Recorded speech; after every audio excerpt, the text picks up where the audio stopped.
À quoi joue la Turquie d'Erdogan? Ankara a reconnu dimanche l'état de guerre, ce qui lui permet de bloquer le passage des navires de guerre vers la mer Noire. Une décision qui illustre parfaitement les ambiguïtés de la diplomatie turque et la complexité de ses relations avec Moscou. David Gilberg. Il y a officiellement un état de guerre en Ukraine actuellement. Une déclaration du ministre turc des Affaires étrangères le 27 février qui permet à son pays de limiter l'accès des navires de guerre russes et ukrainiens au détroit des Dardanelles. C'est par là que les embarcations venues de Méditerranée peuvent rallier la mer des Marmara puis la mer Noire par le détroit du Bosphore. Depuis le début de l'offensive russe, les Ukrainiens réclamaient l'application de cette prérogative accordée par la Convention de Montreux de 1936. Sa mise en œuvre est la preuve supplémentaire qu'Ankara a bel et bien choisi son camp dans le conflit en cours. Mais début février, lors de sa venue à Kiev, alors que les troupes russes étaient déjà massées aux frontières ukrainiennes, le président turc se posait encore en médiateur et proposait d'accueillir un sommet entre les dirigeants des deux pays. La Turquie est prête à faire sa part pour mettre fin à la crise entre deux pays amis qui sont nos voisins sur la mer Noire. Le même jour, dans le cadre de la signature d'un traité de libre-échange, la Turquie s'engage à fournir des drones d'attaque à l'Ukraine. Des Bayraktar TB2 utilisés depuis par l'armée ukrainienne contre les blindés russes, comme le montrent ces vidéos. Entre-temps, le lancement de l'opération russe a fait basculer Recep Erdogan, qui s'était pourtant rapproché diplomatiquement de Moscou ces dernières années. Nous rejetons cette opération inacceptable, lancée tôt ce matin contre les territoires ukrainiens.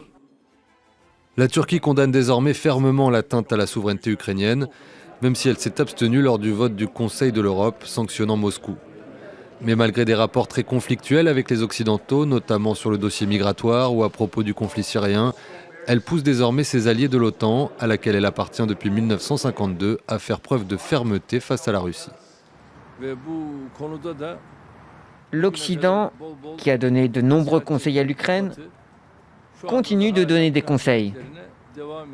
Et j'espère que le sommet de l'OTAN d'aujourd'hui adoptera une position plus décisive. Les manifestations de soutien aux Ukrainiens sont quasi quotidiennes à Ankara et à Istanbul. Et la Turquie continue de rapatrier ses ressortissants vivant en Ukraine, tout en craignant les conséquences économiques liées à son positionnement. La Turquie est notamment très dépendante des ressources énergétiques russes, qui représentent 20% de ses importations de pétrole et un tiers de celles de gaz. Marc Ierini, bonjour. Vous êtes ancien ambassadeur de l'Union européenne en Turquie et chercheur. Merci d'être avec nous. Alors, on dit souvent qu'on ne sait pas ce qui se passe dans la tête de Vladimir Poutine, mais sait-on ce qui se passe dans la tête de Recep Tayyip Erdogan? Je crois que pour le moment, il se passe une volonté très forte de rester dans une situation d'équilibre entre la Russie et l'Ukraine, pour la simple raison que la Turquie a des intérêts croisés avec les deux pays. Avec la Russie, il y a bien sûr la fourniture de gaz, la construction d'une centrale électrique nucléaire financée par la Russie, du commerce, du tourisme et bien entendu la vente de missiles, de systèmes de missiles défensifs. Alors, ça fait déjà beaucoup. Avec l'Ukraine, il y a du commerce et du tourisme, bien sûr aussi, mais il y a surtout le fait que la Turquie a vendu à l'Ukraine des drones armés, les Bayraktar TB2, qui ont fait des exploits, comme chacun sait, en Syrie, en Libye, dans le Haut-Karabakh, et qui, semble-t-il, commencent à produire leurs effets en Ukraine. Donc ça, évidemment, la Russie a déjà protesté. Alors le président Erdogan semble pourtant avoir choisi son camp. Il a longtemps joué sur l'ambiguïté diplomatique. Est-ce qu'il est sûr de lui ou est-ce un coup de poker? Alors, je crois que c'est de l'équilibre qui devient un peu de l'équilibrisme, si vous me permettez. C'est-à-dire que la Turquie a toujours, depuis le début, condamné l'opération russe en Ukraine et elle a depuis longtemps défendu l'indépendance et la souveraineté de l'Ukraine, y compris en condamnant depuis 2014 l'annexation de la Crimée. Donc cette position-là n'a pas changé.